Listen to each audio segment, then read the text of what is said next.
accompanied by the Braum and the Rumble bans right here. That indicates to me that they've got something with the sort of ulti that you really don't want a Braum to be available for, and I think that taking the Aurora right here makes a lot of sense. It's been such a strong pickup for so many different teams so far in this split, and it can just completely take over the mid lane. Solo kills are plenty, so much threat onto immobile squishy ADCs as well. A response of the Galio would make sense too, because you really aren't under threat from the Aurora, at least not once you get your first item underneath your belt, but it doesn't really matter. You're not really looking to assassinate the Galio in this situation as Linfeng. You're looking to go somewhere else. Right now, though, Ultra Prime, they could well look towards a very aggressive composition that sort of wants to go all in onto one or two champions. We've seen compositions with the Galio, the Nocturne, the Orianna, all of them together, jump one person, try to kill them. Same sort of thing with the Ashe as well. So we'll have to see if that may be the way that Ultra Prime are looking to go towards. Curious note here, the early Jax lock-in from Ultra Prime. Now, normally we would look at this and say, oh, okay, this is Galio mid for Saber, and it's going to be Jax top.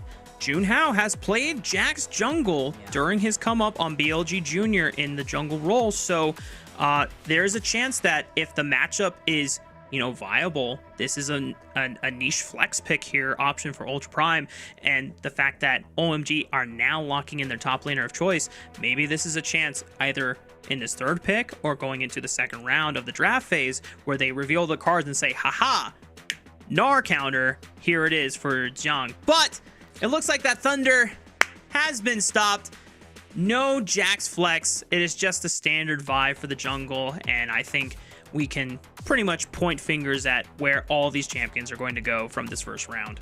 Yeah, nothing too exciting, too flexible at the moment. OMG, right now, we were asking for Heng to go towards something a little bit more in terms of the aggressive early ganking, and that's exactly what we're going to get right here with the Wukong. Works really well alongside something like the Gnar.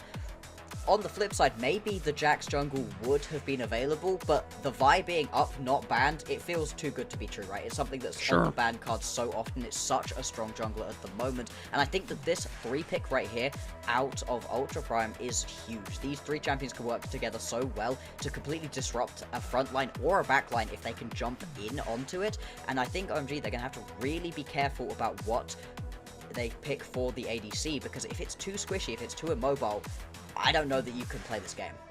And one of the best options that you could pick into a lot of dive that Ultra Prime have composed for themselves is that Xayah, which, you know, good snipe by Ultra Prime, just denying what could have been such a safe marksman to give themselves self-peel tool and survivability with.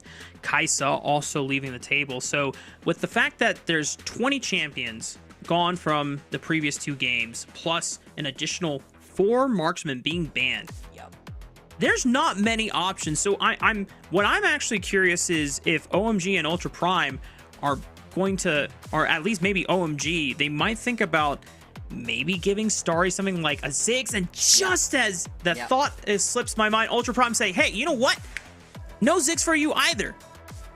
And now you're really running out of ADCs that are going to work in this situation. There's still good pickups available. The Jhin, the Lucian, even things like the Jinx are good, but I don't know that any of those work particularly in this composition and into this opposing team. And now with the Ziggs in your lane, you're going to get pushed in quite a lot. Have to be very careful to not have to step up super far. Something long range, something with a little bit of range that you can work with would be huge. The Jhin works. I don't mind the Sivir necessarily either. The spell shield could be helpful, but there's a lot you'd have to spell shield. I don't think that it's going to be enough to really save your life right here. Even a Jhin's still going to be under quite a lot of threat, even if you can attack from very far away. That is going to be the lock-in. If you do get to just sit and hit as Starry will want to, it's going to be fine. But really, if Saber and Junhao allow that to happen, then that's a mistake on them. I'm not gonna lie, Bloxer, I think this is the first time, right, like out of the gate, I really like what Ultra Prime have drafted for themselves, just off of first impression alone. Normally, when I see a Vi drafted in a composition in pro meta these days, there's normally not a lot of follow-up on it, and so the Vi is often left feeling, you know, a little tragic, because they're going on solo missions just trying to disrupt the backline. But you've got Alistar, you've got Jax, you've got Galio to follow up, and on top of it, even if Ziggs can't be there in person, Vi ulti into Ziggs ulti is such a bona fide, tried and true combo for a guaranteed setup for, you know, maximum amount of damage on that, you know, center of the Mega Inferno Bomb. Everything in this combo and the composition just harmoniously blends together. Whereas you look on the side of OMG, yeah, you have some threats that want to flank and try to pick apart the backliners, but other than Ziggs, everyone else wants to go forward, and that's not a fun time for this Jhin to play around at all. It really isn't. It feels like OMG, they've put a ton of pressure right here on Linfeng with this Aurora to be in a good enough spot and far ahead enough spot to be able to one-tap this Ziggs. If you're able to do that, turn it into a 4v5, that takes away a lot of the real damage, the real power of this Ultra Prime composition. Then you can play this one out as a front to back. But if they try to do that without having assassinated Wako first, then this game is going to be so unbelievably tricky to play out. So much going to be on the early game, and who can really get their solo laners ahead early. Well, if there's any resume that you can look at for Linfeng on his last Aurora game, it was the first opener against JDG, which netted OMG their first win of the entire split, and what almost could have been a stunning upset over one of the two seeds from this group here. And Linfeng being able to find so many crucial picks and just annihilating pays from those fights that we saw in that first game. We're going to see if Linfeng can live up to the task again against an opponent that doesn't necessarily merit the same amount of, how should I say, just kind of prowess that JDG has. The fact that Linfeng was able to pull it off against those individuals, you know, should give at least some confidence over to OMG that Linfeng can find some magic to replicate in this game alone.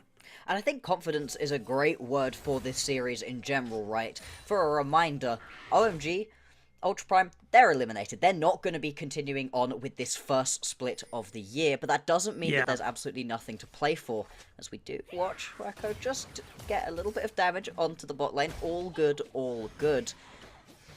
There's nothing to play for in terms of physical moving on, but there's so much mental, there's so much momentum that you want to carry into next year. You've still got plenty to prove, and just the good feeling of ending on a win, not being one of the 0-3 teams.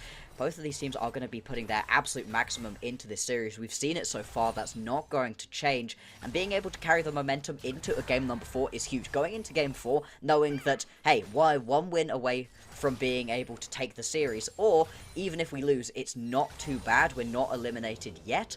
That is huge. Yeah. And to remind everyone at home, after this series for OMG and Ultra Prime, they're not playing another match until at least late March, if not April. I think that timeline, yeah, it's going to be at least another month, maybe a month and a half in terms of time before, as you got, you know, end of LPL Split 1 taking place over the course of this month. Then the first stand tournament, which once the LPL crowns its sole winner of the split, will be sending their representative alongside all the other single representatives of the other 4 major regions around the world, battling out in an international tournament over the course of a week in the middle of March, and then everyone gets a break, and then we're back at it again with the second split globally around that timeline. So OMG and Ultra Prime definitely want to make the best out of this and just give themselves as much as momentum and things to look forward to and build upon as possible in this last series. Absolutely. It's a long time between now and the next time you're going to get to play. Might as well end this one with a bang. The early game so far has been pretty chill so far. Both the junglers pretty much just looked to go for their full clears. Right now, we're watching Heng just be able to take this bot lane Scuttlecrab, top lane Scuttlecrab, going to be picked up nice and easily by Junhao. And the vertical jungling split map situations just happening pretty much once again. Junhao loves to look for these early dives top. Does he look for the Q flash? Oh, it's the counter strike that guarantees the stun. Oh, and nice try by Hery to try and flash away and get another odd attack on Jung before leaping away, but not enough to outplay it. And first blood is awarded to Ultra Prime. A really nicely executed dive right there. We've seen a couple iffy ones so far in this series. That was not one of them. The fact that you're able to just walk in and not even have to flash to get that initial Vault Breaker off for Junhao makes it so much easier to play that one out. Does have to flash in the end to be able to fully secure that kill. Really not the end of the world though. More than happy to have secured the early first blood. Very important for Vi as a champion. She's always going to be able to give you some level of use, but when you fall behind on this champion, it does feel pretty bad. You're a glorified ult bot later on, and sometimes if you're not healthy enough, if you don't have enough items, on the way to your target with the ult, you end up dying. So it can be very tricky to play out Vi when you are behind. Early Floss Blood's going to make that a lot easier. And not to mention that the matchup into Wukong, you feel definitely less powerful when it comes to just raw skirmishing and team fighting the later the game goes on. Wukong just scales exceptionally well with each power spike, whereas Vi, yeah, you know, she gets more durable, but a lot of her damage is really just single target burst and some decent survivability, but nowhere compared to something like the raw power that Wukong brings later the game goes on. So Junhao being able to not only snowball that top advantage and first blood into a little bit of extra combat stats to securing bot prio for themselves and netting the first Drake all well before Grubs has spawned. So this should give Ultra Prime a little bit of extra time to get a chance to set up just in case they want to contest OMG on these Grubs. Yeah, because of that early kill, you have a little bit more gold. You're able to go back to base, get that tunneler nice and early on, and rejoin the map quickly enough to just take that Drake. Very well executed, but we do have the Grubs, as you said, spawning just about now, and I would be very surprised if we don't get to see another scrap about them. We've got supports in the area, everybody is around, although, oh, maybe not. Junhao actually perfectly happy to just walk away. That really does surprise me. One of the reasons you go and take that Drake as quickly as you do is because it means you've got it out of the way, and now there's no trade needed. You can go and fight for the Grubs. At least take one. Stop them getting a mark towards the feeds. The only thing I can think of is Junhao and the rest of Ultra Prime trying to get some early aggressive vision on these next rotation of camps that's spawning on the red quadrant, and maybe that can land into potentially a pick on the Heng, maybe burning a flash off of him, if not a guaranteed kill setup, because I agree with you. They had a control ward, they had full vision of it, and they even had RosieLove rotate onto the top side of the map, and seemingly to contest it, but the fact that they didn't, and I'm just trying to check the mini-map here as well, doesn't seem like there was any aggressive vision laid down on the red quadrant, so yeah, I'm not sure what made them decide not to go for it particularly, but, you know, nice for OMG to not have to battle a Vi and an Alistar at the Grub pit. It could possibly be just as simple as, I think we lose this fight, let's not try. I don't necessarily agree. I think you've got champions that do a lot of damage early on, so do your opponents. It would have been close, but that really hasn't stopped Ultra Prime before. But still, if you think you're going to lose out, no real need to go for it. It does, though, increase the pressure you're going to be feeling as Ultra Prime to go for the next set of Grubs. You don't want to give over all 6. That's 2 marks towards the feet. That's very important. And just having all 6 Grubs on a composition that has things like the Jhin and the Gnar makes you so vulnerable to just losing multiple turrets anytime you don't correctly manage your waves around these coming... Well, that's a Cyclone. Damn, that crab really had it coming, man. I don't know. He really had to Cyclone that crab. Hey, sometimes the Scuttle Crab just deserves it, right? I'm sure you've experienced that before. You know, sometimes when I'm playing Nidalee and I'm throwing a spear and it just dodges it at the most random times, even when it's not like at the edge of the river, and I don't know if I've ever, you know, flash forward for a Scuttle Crab, but I definitely felt the need to just really show it who's boss, you know? Yeah. Oh, good. We'll track if that's actually going to be impactful, because that's a big ulti that's very useful to Heng. Just gone. Because the thing with the Wukong is that he actually struggles quite hard ganking pre-level 6. He doesn't really give you too much for the ganks. There's no CC really, a little bit of a slow, can dash forward, so he's a bit sticky, but it's hard to gank early on. Whereas the second that you have that Cyclone, it becomes so much easier, and it really unlocks what the Wukong wants to be doing. On top of that... Oh, hang on. Oh... Well, Hery might get some protection from Moham, but it's a Vi that arrived to the party as well, and waiting in the wings, Hery probably not expecting to deal with two people. Ho was hoping that Moham was the only person that arrived to this top lane uninvited, but that comes at a flash, or the cost of a flash for this Gnar. And with Grub spawning in the next 50 seconds, it's another tool that might be useful for OMG to try and contest them for the second rotation. Jiang also has to use it though, so it's not going to be quite as impactful as it otherwise could be. But yeah, 30 seconds or so until we're going to get a Drake. Same about time for the next set of Grubs. There is a world right here in which Ultra Prime decide that no, they really don't care about giving away all 6 Grubs. They're just going to move their way down towards the bottom side of the map, pick themselves up 2 Drakes, and try to play around Soul. Now, we've seen that happen before, and that only works if you do actually get Soul, and you don't constantly get pushed in onto the towers and have those Void Mites wrecking your structures. I think it's a very risky way of trying to do this, but for the minute, Junhao is on the bottom side of the map, clearly not too bothered about the Grubs. Yeah, I think the only thing that he can try and do with his presence on the bottom side of the map is just deny CS and experience from Starry. Was looking for that one timer on the hover, but Starry had, thankfully for himself, had based and was just walking back, so there was no pressure of getting dove on the wave that was being pushed in. So Junhao, not wanting to waste too much time, immediately goes for the second dragon spawn, while at the same time Heng does go and complete the second rotation to Grubs. And I have to really chime it in for the rest of the audience at home, Bloxer. The fact that you brought up that OMG are now going to have 6 Grubs to themselves. They have a Gnar. They have an Aurora. These are champions that can really make use of 2 Void Mites crashing into your turrets, and if your win con is banking on a soul that you're going to stack up later on, you're not going to be able to do that if the rest of OMG are just pushing you on the side lanes.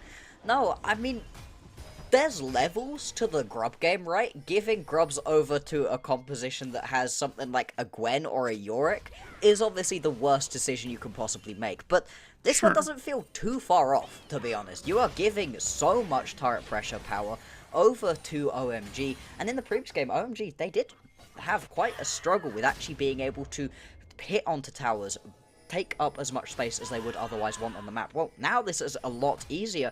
Ultra Prime, they really are having to focus their way down onto these Drakes.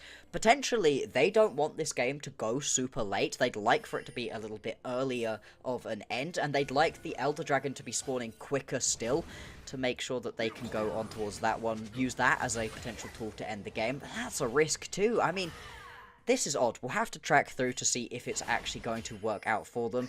And talking of tracking things through, Heng has got the Cyclone back up. It didn't really impact onto anything. There were no skirmishes that happened, so clearly Scott Crab did, in fact, deserve it.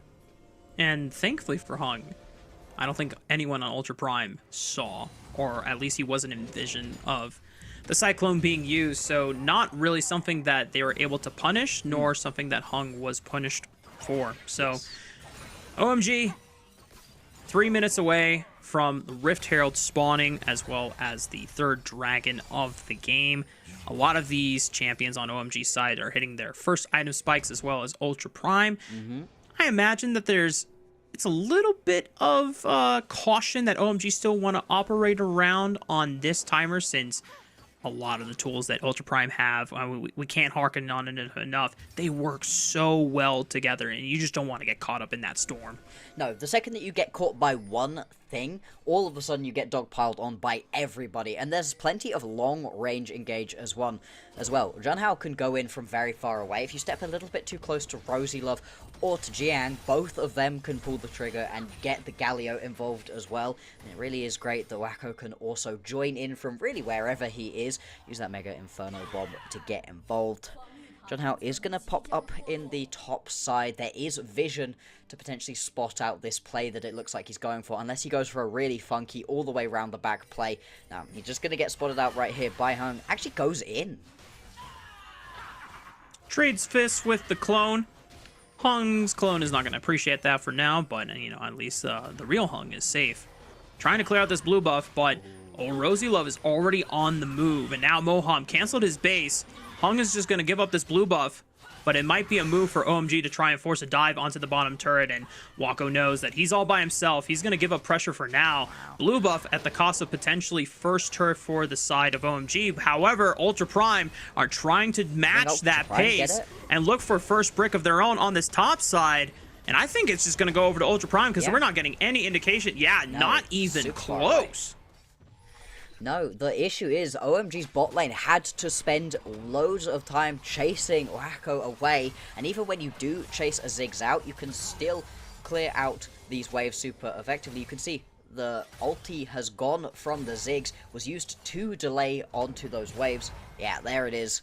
Little bit of a replay right here, exactly what we're talking about, and it means that sure, you lose the tower, but later, and that's to the team with the 6 Grubs. Clearly, so far, Ultra Prime's decision to not go towards the Grubs is working out for them. We do have Drake though, 50 seconds time. Ooh. First items now completed, like you said, on the majority of the champions. Most importantly is going to be the Sundered Sky on Heng and Junhao. That turns both of these champions from being pretty squishy overall into the sort of bruiser brawlers that can just sit in these team fights for a surprising amount of time due to all of the healing you get. And you know, Bloxer, speaking of squishy champions, RosieLove is 5 levels down Linfeng. So that's why that simple QE combo did 50% of his HP. So RosieLove's been all over the map, but is definitely paying for it in levels. Yeah, it's not the most ideal position to be in. Obviously, it did give Ultra Prime a lot of map pressure in return for it. And it's not like Moham is, you know, caught up on levels either. He is, you know, level 7, whereas a lot of these players are at level 12 and level 11. Dive potential. Maybe. Jung has no minion wave to be concerned about, but the rest of OMG are going to try and catch the incoming minion wave and make this crash fast, or faster, I should say. The third dragon getting started up by Ultra Prime right now, and they're going to see if Jung can just survive the 1v1 or the 1v3 under the tower. Solar Flare right on top. There's the CC chain, and they break the tower. Wako teleports in alongside Saber, and Jung actually survives long enough. What? The dive! Holy camole, this is not good for OMG. Linfeng is going to try to salvage the play here. Wait, do they Maybe all live? This bullet from the curtain call finds Spark. How'd that happen? Look at the smile. Look at the smile on Wako's face. Bro. Oh man, you can't even help but just kind of chortle at something like that happening, you know. I don't know what the conversation exactly was like, but I imagine, you know, Waka's like, I'm sorry man, I'm just a small yordle, I can't block every single bullet for you, fam. Oh man, we'll have a look back at this one. The tower gets taken down super early, exactly what you want, but it's so many teleports that have been blown to try to make this one work out, and the fact that in the end, without this tiny little misstep right here from Wako. He is a small yordle, to be fair. He is a small yordle, to be fair. Without that misstep, that would actually have been 0 deaths right there for Ultra Prime. They actually would have gotten away with that one. Is crazy. They obviously get the Drake as well, something they've been very much wanting, and now we're going to get another scrap, this time around the Rift Herald. Ultra Prime, they have the fast track towards this buff, and it doesn't really look like OMG know how to get into the pit. They don't have the Gnar in the area either, and without Hery, that's a lot of your engage just missing. And I'm not gonna lie, if they had forced that fight and lost again in a big way like they did on that top turret dive, it wouldn't have been necessarily game over, but so much of your momentum and so much of your, you know, game curve and your scaling is really decelerated. And even though Ultra Prime, you know, have this composition that are not necessarily, you know, super threatening with multiple items outside of this Ziggs, it does get really hard for OMG if you just do not have the raw burst and the items to be able to fight and skirmish your way through Ultra Prime's wombo combo that they want to set up. Yeah, exactly, and it feels like, as we were setting up before the game, Linfeng needs to get ahead to be able to assassinate onto some of these main carries, but this has been a quiet game to epic proportions. If we're saying Saber had a relatively quiet, quirky game previously, at least kills were happening, at least damage was being done. So far, it really hasn't felt like Linfeng's been able to get involved anywhere across the map. Heng hasn't really been able to get involved in a lot of these ganks, hasn't been able to get his team kills that way. It's been that Linfeng's kind of just been sat, farming, doing an okay job of that, but isn't in a particularly advantageous position, so it's going to be tricky to play these team fights out. Yeah, Ultra Prime, gonna try to push the tempo of the map even further. The Rift Herald doesn't necessarily knock out the tier 1 turret in the mid lane, but decent amount of damage. Should make it super easy for Wako to just walk up and throw a satchel on top of it, blow up, and call it a day.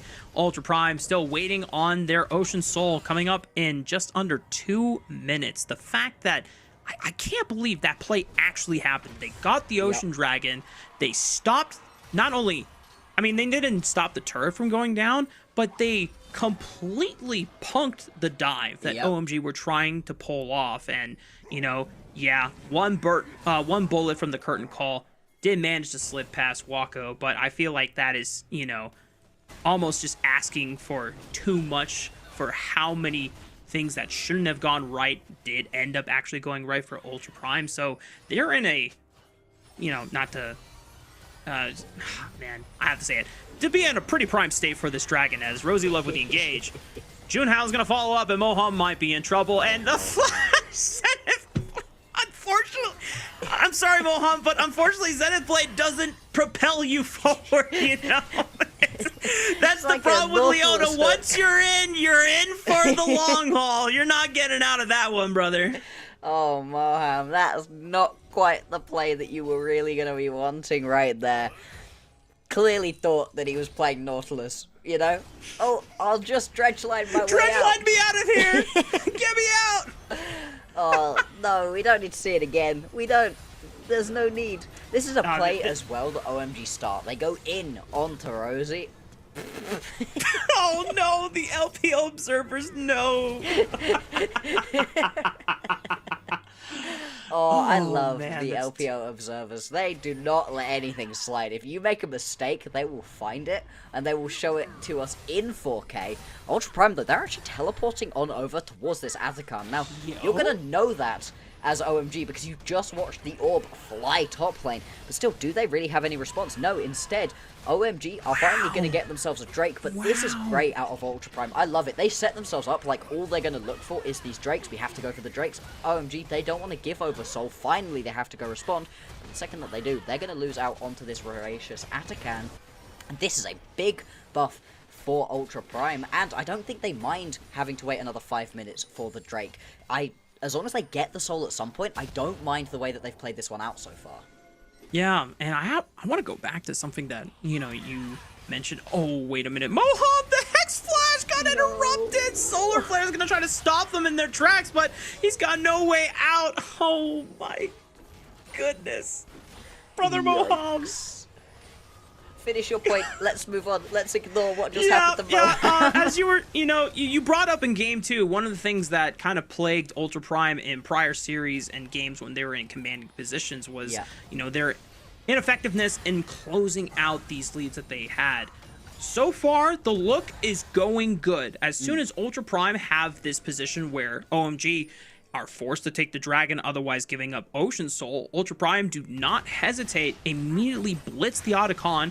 What is OMG supposed to do when they're not necessarily in a position to be fighting for them and not on the map to contest? They get this objective for free, and the curtain call now is a response trying to see if they can catch any members from Ultra Prime, I should say, and RosieLove is going to pay the price here. That's the Otacon GA going down. But it was a couple of tools expended. No Between Worlds from Linfeng, no curtain call from Starry, and you already see OMG trying to see if they can catch any other stragglers here, but to no avail. And OMG is still going to have to deal with 4 remaining GAs from the side of Ultra Prime. Potential for a collapse right here. Jiang is going to have to turn tail and run right now if he doesn't want to get jumped. Moham is going to come around from behind. I was kind of looking mid lane too. Starry was walking up on that Jin, and Junhao started walking forward. I was like, oh no, he's gonna get flash ulted right here. Starry immediately respecting that threat and backing off. Yeah, and the fact that nobody really dies there, you do lose RosieLove, but like you said, only into the GA. And this is so tricky for OMG. They have to at least wait for the voracious Atacon to fall off. I don't think full engaging right now is a particularly good decision. That being said, OMG, they don't care. Yeah, Heng wants this full send in and try to see if they can burn any more GAs or at least take a kill off of RosieLove, but forced to flash away as the re-engage from Ultra Prime puts this monkey back on the backspinner, and Zhang is able to punish, being able to dunk him with the lamppost, looking for another one. That's a double for Zhang, and the rest of Ultra Prime, I think they lost a couple of members, but remember, these are Otacon GAs being expended, so they don't lose much, whereas OMG, the gold deficit is starting to balloon. Exactly. This is exactly the issue with forcing fights into a team who has the Voracious Atakan buff up and available. You have so little to gain and everything to lose. There are situations in which it does work if you're able to get all 5 clean kills, potentially, or if your opponents jump into you in a bad situation and lose a bunch of kills randomly. You do still get gold from taking these down, but the gold that you get right here by getting these kills is not real. It's not the same amount that, say, Zhang gets, jumping in, getting a double kill on the backside of this fight. That is real, proper gold that he's able to pick up for himself. That's a ton of extra power Zhang's now going to have going into these coming fights. And the thing with the Voracious Atakan buff is, yes, it's really impactful, it's very strong, but it also doesn't last that long. You know, it's barely over a minute that you've actually got it up and available to you. You can just wait. OMG, I think their potions just ran a little thin, or once again, you know, one of the things that we've criticized about this team, while yes, you know, you got 2 rookies that are, you know, very exciting, and you have a little bit of experience splashed in through the top side of the map, as well as support role in Moham. Sometimes it seems like this team is just a little over eager to try and jump onto picks and forcing, you know, a play that should just take a few extra seconds to let the variables space themselves out and see if, like, hey, is this really a play that we need to do right now, or can we do this, you know, a minute from now, you know, or so. For Ultra Prime, for it beforehand. Yeah. Well, Ultra Prime gonna get to reap the benefits of having a pretty decent gold lead right before Ocean Dragon is spawning once again, and it is their sole point. This time they are in position to contest for it. OMG, I'm gonna try to match them. Hery has stacked up the Mega Rage Bar. He's in Mega form. Can he get the Wombo combo? Saber's already popped. Linfeng throws down the Between Worlds. There's a lot of decent burst damage, but Wako is still alive, but the rest of Ultra Prime's front line is falling. Zhang, you're going to have to pull off a miracle. Pops the stasis. Can he get something done with the counter-strike? Looking for a leap strike, but he's just CC'd in place. Forced the leap strike back to his ally. Starry flashing in. There's the last bullet. Doesn't even need it. It's just a couple of the normal bullets that takes out Zhang, and it's only Wako alive to defend the turret, but the rest of OMG, they've only lost one member. They're going to take their chances with this Baron. And this is the issue with the Ultra Prime composition. OMG, they want to straight up front to back. And Linfeng, after what has been a very quiet game up until this point, all of a sudden pops off. That was a gorgeous ulti out of the Aurora. And you're going to be able to turn this one into a Baron as well. Potentially even into the next Drake if you want it. Giving over the soul would kind of suck. But yeah, I think they're just a little bit too low health. That's not ideal still. Winning a team fight, getting a ton of gold, ton of big item breakpoints as well for OMG. They've definitely put themselves into a much better spot than they were in previously, and they might still be able to get here to at least try contest. I will say, if Ultra Prime do get this Ocean Soul, no, it's not ideal from OMG, but they've got the Baron buff, and remember, they got 6 Void Grubs, so if they can just try and delay Ultra Prime from being able to defend these turrets in the mid lane, or just go for an outright pick, that's a 5-on-4. We'll see how well Ultra Prime can capitalize on this. Zigs. There's the combo right into the back line. Starry is going sent back to the fountain. Linfeng, how much can he pull off and try and salvage this fight? He just gets blown up as he throws himself right into the minefield of Wako. And here comes OMG trying to just run for the hills. Ultra Prime really clowning the rest of OMG for just letting them have that Ocean Dragon and set up properly for a fight.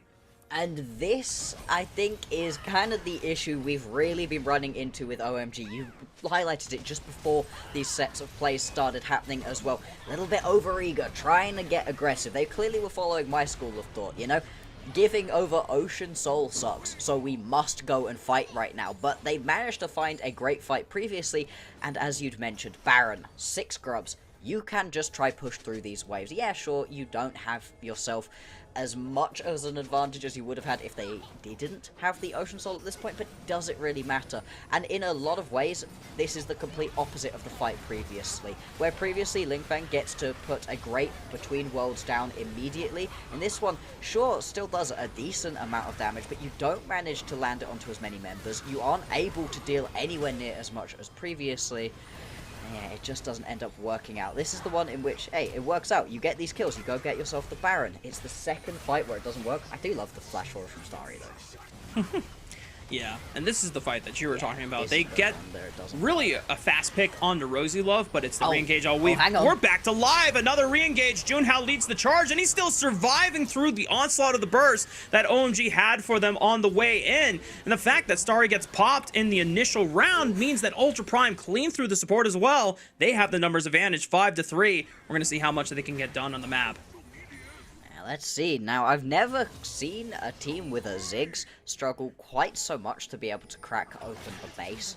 They have at least got the mid lane inhibitor down. Now they can try push through the top or the bot lane. Neither of these teams seem quite capable of being able to push both top and bot lane at the same time. Throughout the whole series, they've very much been focused on pushing down one lane at a time. It works. They are still going to be able to pick up this tier 2 tower in the bottom lane. Now reset, spend your gold, and come at it again. I would love to see what happened at the start of that fight mid lane, because we jump in halfway through, at the point where Heng's gone jumping into the backline with the Cyclone. I think we're going to get to see it now. So it's a push onto the mid lane, trying to get some use out of the Baron. Does Junhao just immediately ulties straight onto Starry, and that's the point at which we then joined this fight. This is the way you have to play it as Ultra Prime. You've got to land that big ulti immediately onto the backline. If you can get the Jhin killed, that's what we were setting up at the very beginning of the series. This is where you'd love to have the Xayah, who can just jump into the air and run away. Jhin, he doesn't have any of that protection. Yeah, and credit to Ultra Prime for just not letting OMG disrespectfully walk up like that with the Jhin in range, but I just have to question if OMG are thinking clearly through some of the, siege points that they want to make here. Obviously, the 6 Void Grubs is such a strong point, but they haven't really gotten a chance to use that to full effect, and I wonder if that's what is kind of settling in as panic of like, hey guys, we just need to start sieging towers. We have 6 Void Grubs, we need to do something. But then once again, it comes down to the over eagerness and not really thinking through of, well, okay, well, how are we going to set this up? And I go back to the fact they got the Baron, and then they fumbled the advantage that they had with the Baron by trying to contest Ultra Prime. If you're gonna, stop them at the Ocean Soul, you either, trying to get there earlier and full commit, or you just say, well, we lost the Ocean Soul, there's no point, just try and, send Gnar in a side lane, send Aurora in a side lane. You have 2 TPs, try to push and make use and just pull them apart. But it's not really coming together the way that maybe it should have. This is something that lower level teams, and obviously this is still very high level, but not the best teams that you see often struggle with, is not compounding upon losses. We've made a mistake, we don't get the Ocean Soul, fine, is what a lot of the best teams will be able to do, or they're good enough to not make the mistake in the first place. But once you've made a mistake, don't compound upon it. Don't keep making that mistake worse and worse by trying desperately to rectify it without any of the proper setup. So much of this game is about how you can set up around objectives and how you then play out that fight. If you just try to skip straight to the fight part, it often does not work out. We unfortunately got to see that for OMG a little while ago, and now they're trying to pull themselves out of a deficit that they found themselves in. A decent chunk of gold down, 6,000, not massive for this point in the game, still doable, although there we go again. And then once again, if Jhin steps up and is in Vi range, then it's just so damn easy for them to set up the combo for a Mega Inferno Bomb to just be smacked right on top of the sniper's head. And Heng can only do so much just to survive and deny Ultra Prime any more time to just get into this base. But now it's 5 against 2 here, Bloxer. I think this is prime time for Ultra Prime to send this to Game 4. It really is, and this is off the back of OMG winning our first game. They looked so good in game number 1, but it has been tricky these past couple of Ultra Prime. Can they push through and end this one out? Only 2 members remain. It's a very hard base defense, and the fact that the inhibitor spawns buys them a little more time, yeah, a little more time, but Hery is still under fire. Goes Mega. Linfeng buys some time with the between worlds, but I don't know how much time that's going to actually buy. Moham respawns. Yeah, wait a minute. Ultra Prime, they're not going to get a chance to end the game yet. Here comes the curtain call. There's no GAs. Can he find any targets here? But it looks like the last curtain call bullet is not going to go through. There's a teleport. Hery's just going to try to cut them off with the flank. Yeah, this is super scattered. Junhao is going to try to lock down Hery. He might have overextended for that play. And Zhang is just handling himself just fine in a 1v3. Here comes Wako once again with the bombs. And I mean, OMG, what else could you have done? They're down gold. They're desperate for a Hail Mary play. And unfortunately, it's just cheese side down on the griddle. Ultra Prime. 5-4-0 ace. They're going to push this last minion wave in. They're going to go up 2-1 in the series and put themselves on match point. Ultra Prime, what an impressive look from them. Junhao specifically looked great. That by such a strong pickup. You were talking about how maybe we could get the Jax in the jungle. Well, the counter was Vi is this big of a champion, and clearly something that was just exactly what Ultra Prime needed. Honestly, they had control of that game from the very, very beginning of it. They had a couple of stumbles again. I don't think either of these teams are quite at the level where they're going to be able to clean out games super closely without any issues, but I like the way that they played the map so differently to what we were expecting. Basically sacking off anything that could possibly happen in the top side, saying, hey, it doesn't really matter to us if you have 6 grubs. We have a Ziggs, A, and B, if you never hit a tower, it doesn't exactly matter how quickly you can take them. It seemed to work out. The focus on Drakes was great, and in the end, it's not like they won because of the Ocean Soul, but the pressure that was put onto OMG because of the threat of the Ocean Soul felt like it was a big part of it. Yeah, and it almost just seemed like OMG were beating themselves towards the end, where, you know, they had a clear win con to play for once you have 6 Void Grubs netted in your arsenal. You just got to play the 1-3-1 and just trust that, you know, at that point in the mid game before it really blew up in Ultra Prime's favor, that you were going to be just okay. Like, yes, Ultra Prime have global threats and long range engage, you know. One of your side laners is probably going to die overextending. That's why you have 2 of them, and that's why you set up the 1-3-1. And with 6 Void Grubs, you are bound to at least get a lot of structures down on the side lane. But, you know, I think OMG, whether it was, you know, nerves or just, you know, the unsureness of how to play with a 6 Void Grub lead and really, you know, punish Ultra Prime for that, it just really bit themselves in the foot. Yeah, they were never quite able to do what they really needed to extend any leads they might have had, to use the tools that they had gotten for themselves in the early game and actually make it happen. Now, as much as we were laughing and joking about the accidental misuse of the Cyclone, which wasn't ideal from Heng, I think the bigger issue with the way that Heng played that game out is that it was one of the most passive Wukong games I've seen in a while. Wasn't looking for the early ganks, wasn't trying to get aggressive, and you've got a Leona. Like, for any issues that the Wukong has with not having a lot of CC to put down in lanes to make the ganks happen, Leona has all of the CC you could ever want. Join forces, go gank, go into the Leona's lane and try to find a gank there. There were a lot of pushes happening from Wako and RosieLove because that's what ends up happening when you've got yourself a Ziggs. It just felt like, despite the fact that Heng had been given one of the best junglers we've got in the meta at the moment, he just wasn't able to be proactive with it, and it meant that you weren't able to get ahead in any of these lanes, really. Very different to the experience of the game that Ultra Prime had.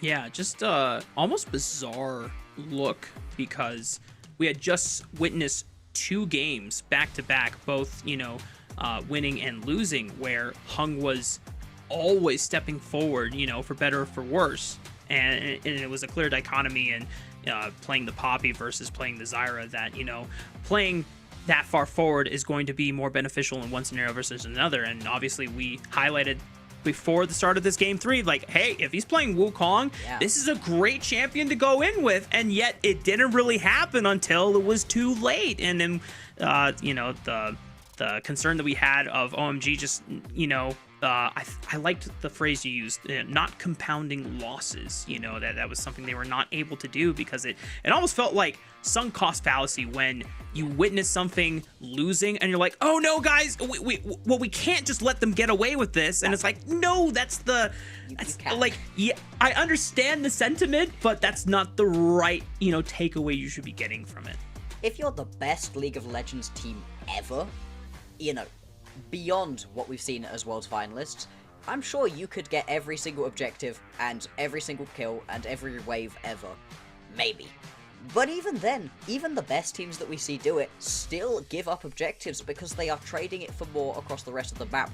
You got the more already. You had the Baron. You could see it just there on that gold graph. The all of a sudden massive dip from where there was a huge gold advantage for Ultra Prime, and then all of a sudden OMG are in a slight lead. That was them getting the Baron. That was what that was. But then they immediately go and throw it all away within about a minute's time and lose any of the advantage they managed to get for themselves.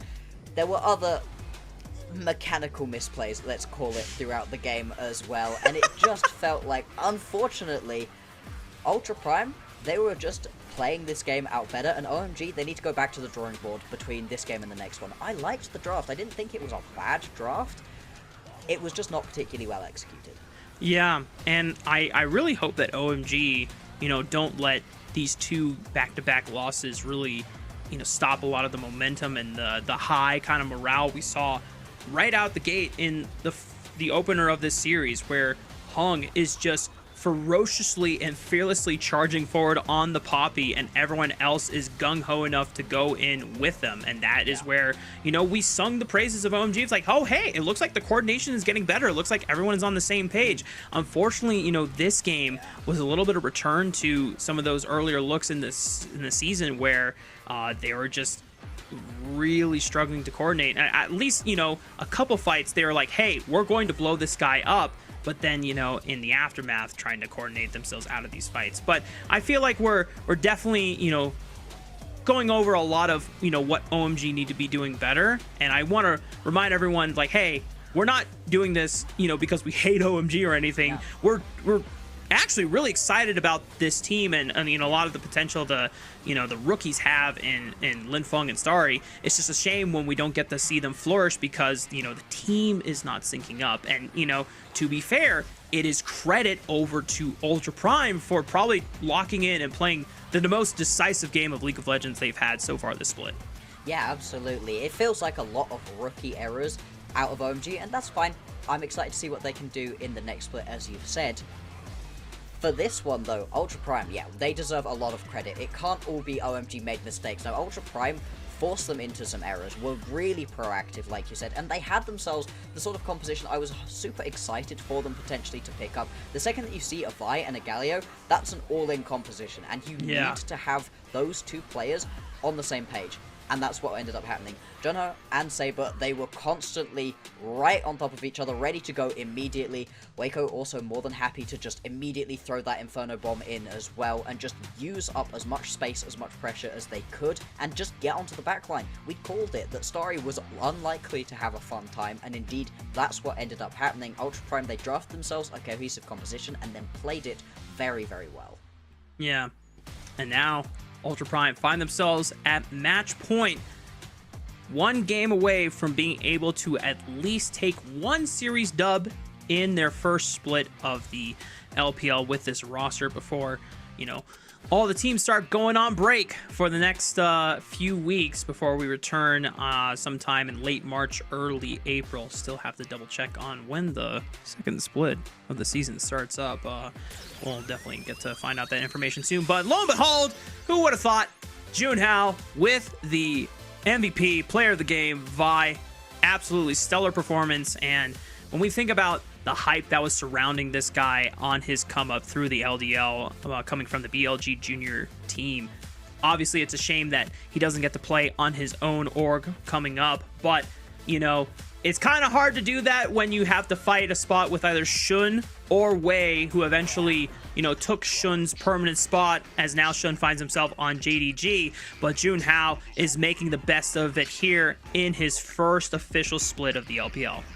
Yeah, And this was an incredibly impressive game from him overall. You saw that initial gank into the top lane really set things off on the right foot. We were talking about how the Vi, very similar to the Wukong, where you need to be proactive. These champions are great early on, so make that useful, make yourself a nuisance as quickly as possible, and it makes the whole rest of the game a heck of a lot easier to play out. And indeed, that's exactly what we got to see from the very, very beginning of this game till the end. It felt like the whole system that Ultra Prime were trying to play through went through Junhao. Every single thing that they were doing, proactivity, was going through Junhao. He was the driving engine of this team, and it's so nice to see because that's exactly what we were hyping him up to be at the beginning of the day. And it's almost a shame for Ultra Prime that this is Fearless Draft, because this is the exact type of composition that Ultra Prime would love to just hammer in over and over again. Because even though Saber, definitely stepped up in terms of overall presence and map pressure in Game 2 on the Yone, playing Galio is pretty damn simple when you've got an Alistar and a Vi to lead the engage for you. And all you have to do is, I trust in you guys! I'm holding hands with you. I'm going in. Here we go. And when you have that formula for Ultra Prime, I think, as we touched upon at the very beginning of the show day, that is the recipe for success for this Ultra Prime. Give Junhao the keys to the kingdom. Let him decide what are good engages. RosieLove and Saber will back him up, and if they do so successfully, I think everything else falls into place. And for us, that's break time. When we come back, Game 4, match point on your screen. You better not miss